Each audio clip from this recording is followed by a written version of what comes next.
Bonjour à tous, bienvenue dans cette édition. Tout de suite, le sommaire. La musique métal est célébrée ce 12 décembre. C'est un genre musical qui se distingue par le port de masque et l'effort physique dans un accoutrement de bad boy. Nous vous ferons découvrir cette musique dans un instant. On parlera également de la sculpture, cette activité artistique qui consiste à concevoir et à réaliser des formes en volume.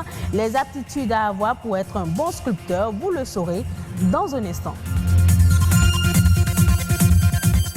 Les usagers du marché de Glodjigbe savent désormais les bonnes pratiques à adopter pour entretenir leur cadre de vie, en particulier sur les conséquences de l'utilisation des sachets plastiques non biodégradables.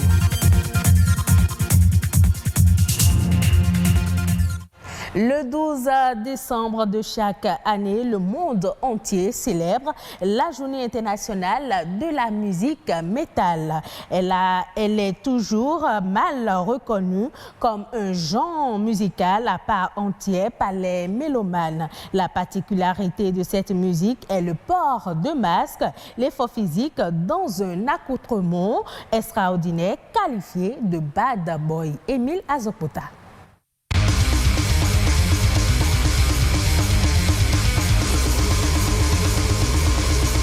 Voilà une journée qui passe inaperçue et qui jusqu'à présent n'avait pas fait beaucoup de bruit. La journée mondiale de la musique métal a été initiée par Hiram Matthew Collins, un fan de métal. Souhaitant trouver une date mémorisable, il a choisi le 12e jour du 12e mois en l'année 2012.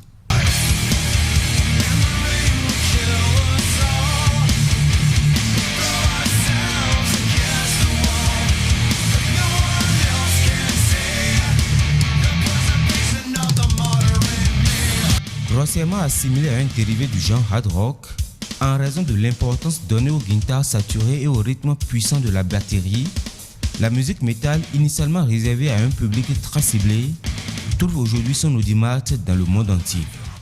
Les amateurs de cette musique sont facilement remarquables grâce à leur habillement.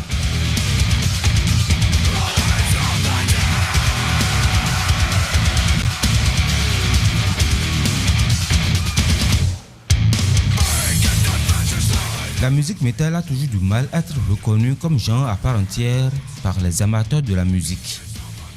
Cela peut suffire en soi à justifier l'existence de cette journée si elle nous permet au moins de nous poser la question.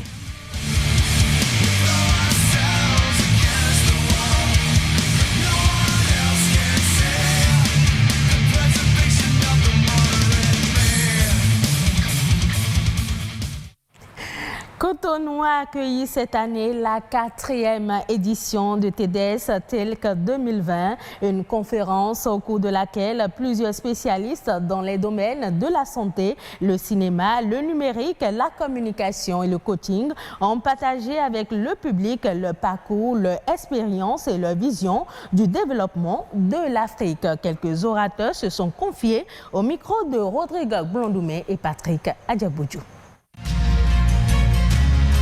Aujourd'hui comme hier, les femmes contribuent au développement de la société béninoise. Elles représentent plus de 60% de la population active, notamment en milieu rural. Et pourtant, elles sont aussi les plus touchées par la pauvreté. La femme fait partie du pourcentage le plus affecté en matière de pauvreté. Si on en croit les statistiques du Programme des Nations Unies pour le développement, c'est 47 millions de femmes supplémentaires qui tomberont dans l'extrême pauvreté suite à la crise que nous traversons actuellement. Les femmes béninoises veulent que leur capacité de créer de la richesse et de l'emploi soit reconnue et encouragée. C'est pourquoi cette enseignante à l'université de Parakou attire ici l'attention de tous sur l'importance de repenser les politiques de l'autonomisation des femmes.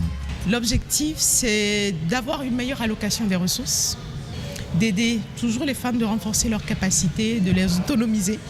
Il y a déjà des actions en cours, mais ces actions ne sont pas toutes percutantes. Il faut s'arrêter à un moment donné et voir ce qu'on y a gagné, quelles sont les corrections à apporter et réorienter les actions.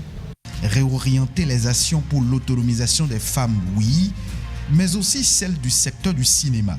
C'est le souhait de Seydou Tossou, ce jeune acteur béninois qui a fait ses preuves à Hollywood dans le film intitulé « Et si on s'en sortait ». Moi j'ai 12 balles, vous avez combien sur vous? Les mecs qui partent en week-end avec 25 balles dans la poche, c'est quoi le délire? Ce film est pour Seydou Tossou la porte d'entrée dans la grande sphère du 7e art. Le jeune béninois commence par rêver grand pour son pays. Au Bénin, le pays du vaudou, du fa, de Béanzin, des Amazones, toute cette richesse en fait culturelle n'est pas exploitée à l'écran. On a assez d'histoires au Bénin pour faire des films pendant 1000 ans. À Hollywood, par exemple, c'est pas la même chose. Ils sont obligés de faire de la fiction. Ils sont obligés d'aller prendre du contenu ailleurs. Nous, le contenu, on l'a. Le cinéma béninois a du potentiel, certes, mais il faut d'abord former les acteurs. Ça passe par le métier du scénariste, au réalisateur, au chef opérateur, à l'ingénieur son, aux acteurs, aux stylistes, aux costumiers, etc. Malheureusement, si ces formations n'existent pas, comment les gens peuvent apprendre justement? Ils doivent apprendre par eux-mêmes. Et ça cause en fait de l'à peu près. Pour éviter cela, TechDesk Cotonou se positionne comme l'événement qui aura permis à ses orateurs de partager avec le public leur parcours et leurs expériences. Chaque talk qui est conçu à travers un événement TEDx va promouvoir une idée donnée pour un objectif donné. TechDesk Cotonou a pour finalité d'éveiller les esprits et d'aider chaque participant à passer à l'action dans son métier. Parlons à présent de la sculpture, cette activité artistique qui consiste à concevoir et à réaliser différentes formes en volume par soudure ou assemblage issus de métaux divers. Quelle est la particularité de la sculpture et mieux, quelles sont les aptitudes que doivent avoir les sculpteurs? Élément de réponse avec Marius Donsou, sculpteur professionnel. Quand vous prenez un sculpteur, vous pouvez avoir un artisan sculpteur, mais très bon, techniquement bon. Vous lui dites de te faire un portrait, c'est-à-dire il prend du bois, il vous dessine correctement, il vous sort dans le bois. Mais il peut ne pas être un artiste. Ça ne suffit pas, la technique ne suffit pas pour confirmer que c'est un artiste. Parce qu'un artiste, c'est quelqu'un qui a un discours derrière et il y a une démarche derrière. C'est pas celui qui pose juste un bout de bois, il est très bon, il sculpte et il pose. Ou il fait l'image de Marie, c'est un artisan. Ma première sculpture, c'était, j'avais agencé le bois flotté, le bois de pirogue, avec des bouts de plastique. C'est-à-dire, en fait, à l'époque, je faisais des visages, je faisais des moitiés visages en fait. Donc il y avait une partie d'un visage et je représentais l'œil avec des... je dirais pas de la récupération, mais tout ce que je trouvais qui peuvent donner une forme d'une bouche et d'un œil. Très sincèrement, les artistes ont besoin de visibilité. Moi, actuellement, on est un collectif, un groupe d'artistes, on a quand même des idées, des projets, mais il n'y a pas une salle d'exposition pour accueillir nos œuvres, il n'y en a pas. Déjà, commençons par là, déjà.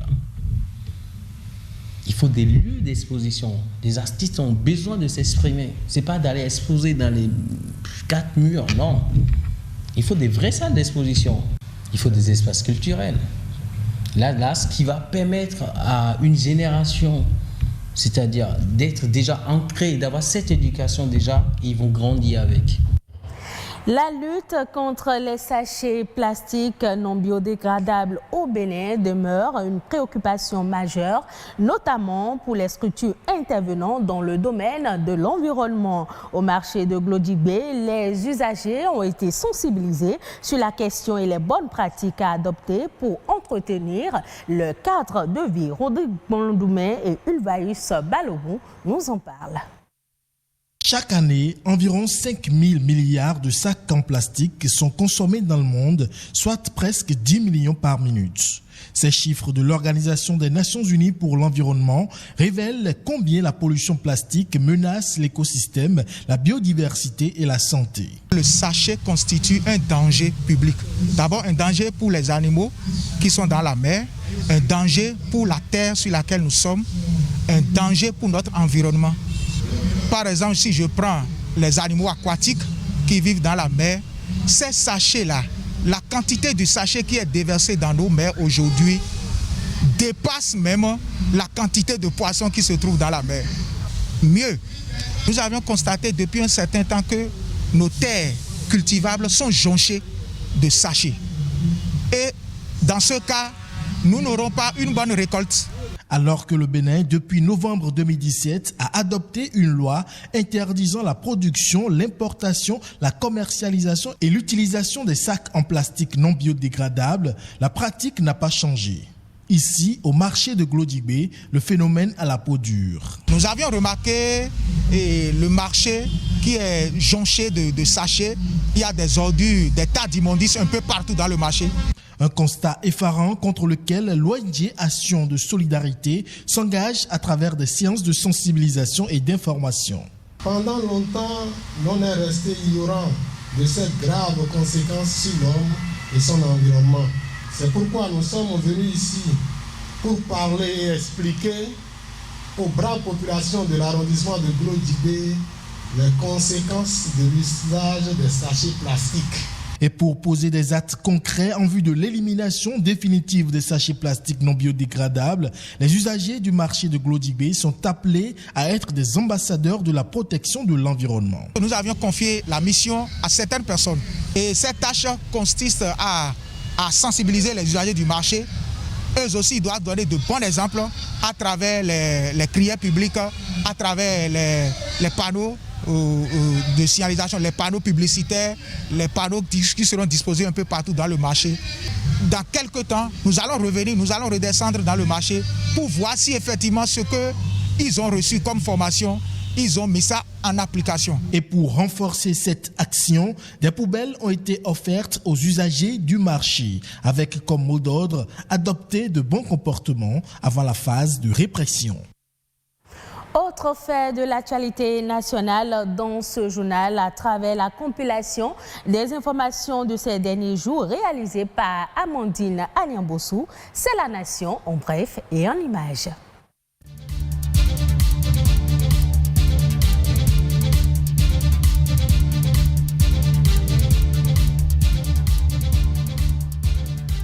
Conseil des ministres du mercredi 9 décembre 2020, le gouvernement a annoncé la contractualisation pour la réalisation des travaux d'alimentation en énergie électrique de la zone économique spéciale de Glodjibé. Les travaux visent à rendre disponible l'énergie électrique pour les premiers investisseurs de la dite zone économique et consistent entre autres en la construction en mode accéléré des lignes haute et moyenne tension pour desservir la zone du projet et de l'installation d'un câble souterrain d'alimentation. La création de cette zone a pour objectif de favoriser le développement des activités économiques tout en préservant les agglomérations et les noyaux villageois. La réalisation des travaux d'électricité sur le site amorcera en effet la procédure devant aboutir à la libération des sites. De nouveaux horaires d'ouverture entrent en vigueur dès le 1er janvier 2021 dans l'administration publique béninoise. Les horaires actuels ont été légèrement modifiés au niveau de la durée de la pause de midi et de la fin de la journée. La pause de la mi-journée dure 2h30 entre 12h30 et 15h. Elle sera désormais d'1 heure en moins afin de libérer les travailleurs plus tôt à 17h30. Le changement des horaires de travail dans le public a été envisagé à la suite d'une étude. Selon le gouvernement, les enquêtes d'opinion et d'observation des pratiques dans la sous-région avaient conclu à l'opportunité d'une évolution des horaires pratiqués au Bénin. Fête de fin d'année, une attention particulière sera accordée aux auteurs de pollution sonore. L'annonce a été faite par le procureur de la République près le tribunal de première instance de Cotonou, Mario Metonou, au cours d'une réunion de commandement avec les officiers de police judiciaire. Les auteurs de pollution sonore pourraient faire l'objet de poursuites en cas de récidive. Selon le procureur, les personnes interpellées encourent aussi bien une peine financière qu'une peine privative de liberté, notamment une amende de 500 000 francs CFA et une peine de 30 jours de prison. Avis donc aux promoteurs de bar, aux responsables de lieux de culte et aux chefs d'entreprise. La mesure concerne également les particuliers qui ont l'habitude d'organiser les fêtes à domicile en fin d'année.